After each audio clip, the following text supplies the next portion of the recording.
I'd like to ask a question that can serve as a follow-up to the question that Carol had asked, and Charlie in that response said that he thinks the Berkshire's businesses on the whole will do better than the S&P 500.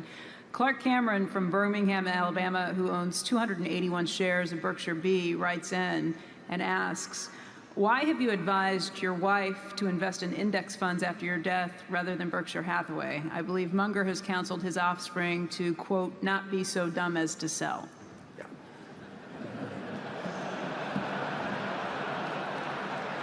She won't be selling any Berkshire to buy the index funds. All of my Berkshire, every single share, will go to philanthropy. So that I don't even regard myself as owning Berkshire. Basically, it's committed. And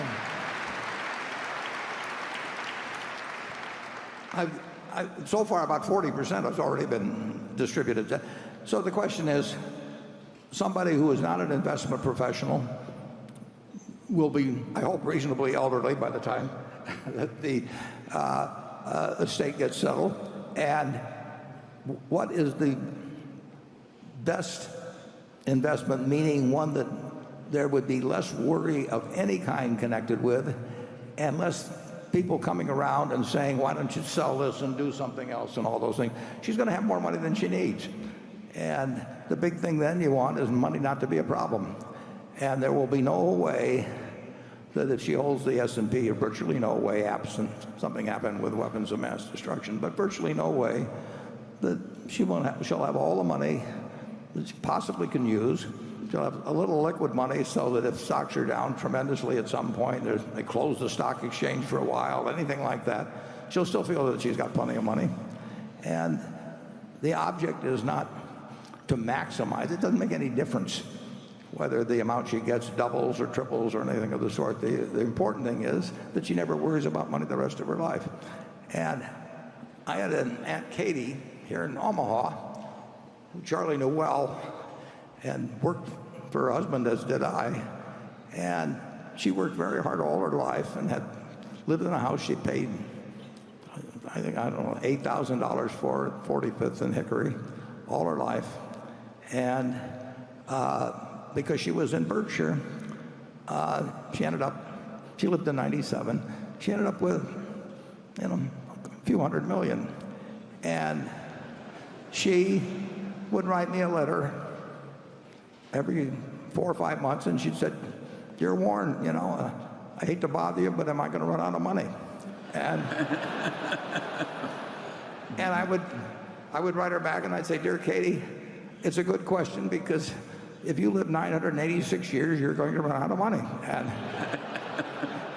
And then about 4 or 5 months later, she'd write me the same letter again. And I have seen there's no way in the world, if you've got plenty of money, that it should become a minus in your life. And there will be people, if you've got a lot of money, that come around with various suggestions for you, sometimes well-meaning, sometimes not so well-meaning.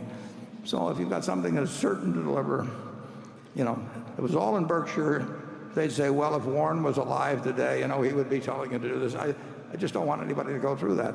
And the S&P will be I think actually what I'm suggesting is what a very high percentage of people should do something like that.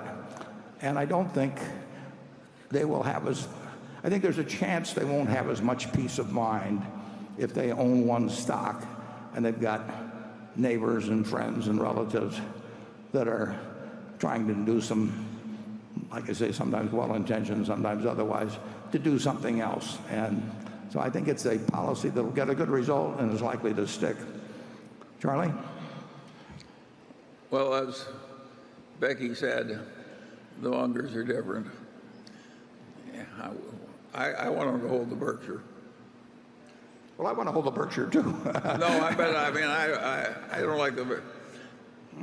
I recognize the logic of the fact that S&P algorithm is very hard to beat.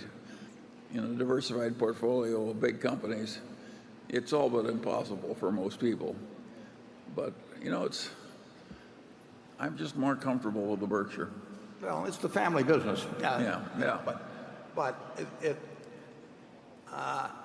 I've seen too many people as they get older, particularly being susceptible, and just having to listen to the arguments of people coming Well, along. if you're going to protect your heirs from the stupidity of others, you may have some good system, but I'm not much interested in that subject. Okay.